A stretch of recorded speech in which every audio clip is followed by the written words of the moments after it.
All right, we have the tier list. So we have to make the tier. So absolute meta. Then we have meta contenders. What is meta contenders? Those are gonna be the characters can be better than those ones in like specific situations. The lowest tier is gonna be situational because I don't believe there's a dog shit variant. The worst that there is situational. And then we have 2 tiers. We have good and then like I don't even know if we need a tier. Okay, for now, I'm not gonna name it because I'm not sure. I'm gonna see later. All right, so first thing, I think the easiest choice is gonna be that. In terms of order, any of them can be swapped because it's gonna depend what situation. In pure like duels, in matches, like chaining duels, Croc is gonna be absolutely on top, not even close, with the wall hacks as well. If it's just 1v1s, really 1v1s, very isolated with not many enemies around, a snap obviously is gonna dominate the gunfights because of the damage resistance when flying. And in 90% of matches, it's gonna be this guy that can blast through everything. I mean, there's a reason why I call it the big tree. It's really stupid. Now, what the fuck am I calling meta contender? This tier exists because of this fucker. I don't even know if I even have to explain. There is matches where you can have a Norman, you can have a Snap, you can have a Croc. If you have a good bunny that just ults at the right timings and just constantly have her ult by reviving, GG, honestly, just GG. You know, you can say, oh, but he only works in bot lobbies where you can revive a whole horde of bots. But think about it, in human lobbies, you take out one very dangerous opponent because he's human, he's instantly back up with her having like DMP and shit like that, instantly back into a 2v1. Or like if like there is 2 big pushes between different teams, the team that has the bunny ultimate just wins. There's no debate. GG. There's nothing to do. Not only to mention the ultimate has the AoE heal, even her Q is an AoE heal. You cannot pocket heal like Erwin, but arguably like she's just better on any aspect like than Erwin, honestly. Like the only thing Erwin does better is pocket healing one single guy to make him buff. That's the only thing Erwin does better. So that's why she's a meta contender. What also do I mean by meta contender? Wolf. I play him a lot. I'm exposing myself, but genuinely, Wolf VSK, Wolf Mark IV, Wolf A91, Wolf AKS. It's just so OP. You just have wall hack. The ultimate is stupid in red. Yeah, he obviously loses value in Conquest because he really takes advantage of crowded maps. I don't think I have to explain. When I play Jack plus VSK, you can have a Norman that really hates me or a Snap that really hates me or really want me dead. If I keep my distances and laser them, honestly, it's very hard to like contest me. And I have the Q that can go through wall. So if this guy is trying to hide behind a cover, I'm like, no, no, no, you're not staying there. In some situations, he can crush those characters. It's just very most. Basically, his character is the equivalent of the situational category related to good, but for the meta. It can be as good at those in situations, but overall, that cannot be called the absolute meta overall. But they're still like stupidly OP.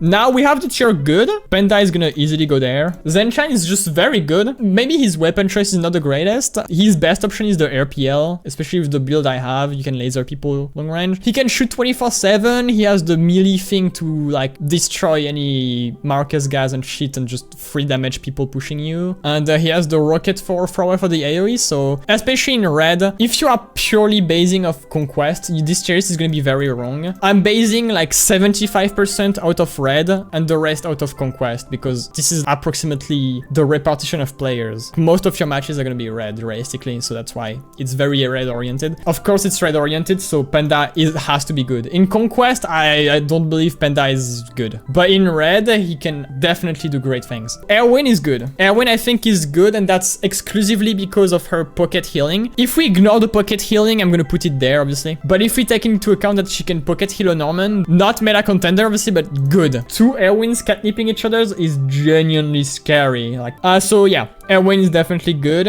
Okay, this thing is gonna be very good. And this tier is gonna be pretty fine, pretty good. That's gonna be it. So Marquez is gonna be there. What makes her strong, aka flooding the map with gas, is very situational. The good thing is that she has access to VSK, obviously. That's what, if she didn't have VSK, she wouldn't be that high. I think it's a pretty valid placement. No one ever like sees a single Marquez and is like, no, this one guy is playing Marquez, it's so over. Like, I've never seen that. Like, I've seen people say, oh, Panda, that's dangerous, or oh, Erwin, I'm okay. But Marquez, I mean, no one is scared of her anymore. Don't get me wrong, if you have two Marquez, they can make a red match unsufferable, but that's just such a niche thing that I don't want to take it into account. So yeah, the fact she has VSK, she can still be very oppressive alone. She's gonna be pretty good, honestly. And situational. Okay, I'm gonna explain one by one why situational. The most situational is obviously gonna be Vlad. He's not bad at all, don't get me wrong, but what are you gonna do, realistically, what are you gonna do in a conquest match with Vlad? Yeah, that's the issue.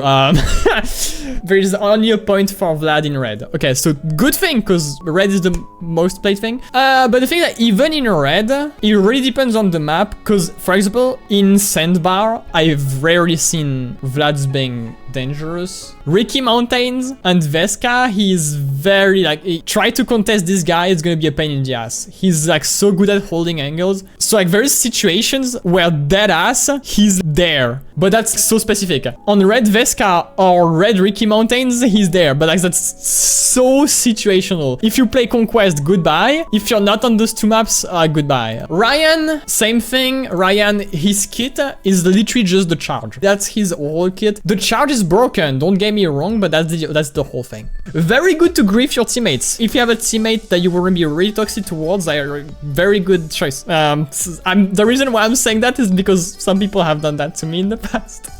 Yeah, shout out to Pom Pom if they still exist. Some people have been very nice to me with Ryan in my team.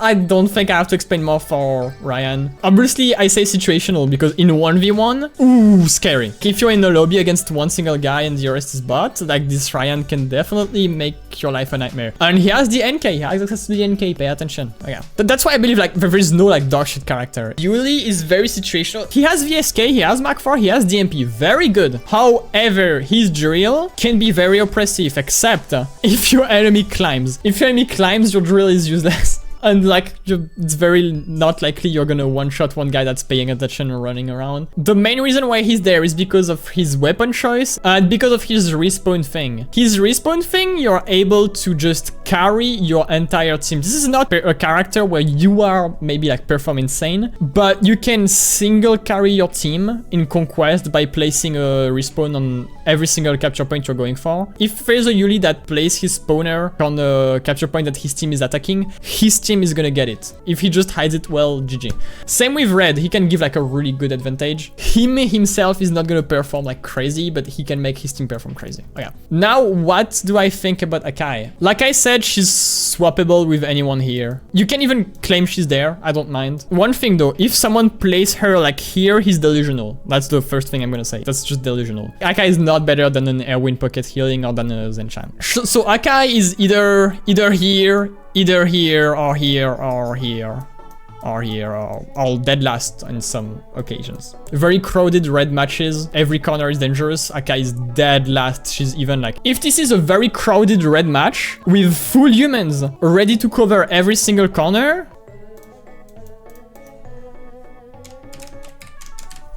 No point. Her kit is a slide. In those matches, you cannot, like... like you just get one shot if you slide, like easy. So, but that's a very precise situation. However, in a conquest match with, you know, casuals, maybe not the greatest players in the enemy teams, you can brain them, you can abuse the fact that they don't have the perfect aim. She can be very good. Conquest Moyav is where she shines, but that's so situational too. Depending on the red matches, how crowded it is, she can definitely do better than Marquez, but she can also be there. Akai, really, I have no idea. She can be anywhere in there. I think I'm gonna put her there because that's the middle. So that's my tier list. I can save it if you want, but I'm probably gonna make this into a YouTube video, because the thing is that if I just share the image without the explanation about Bunny, why she's there, etc., people would not understand. Same for Akai. If I put her there, people don't understand that she's like such a weird character to place. So yeah, I'm probably gonna make this into a video. I don't know if you guys agree with me. I hope that I was pretty clear at explaining what I think.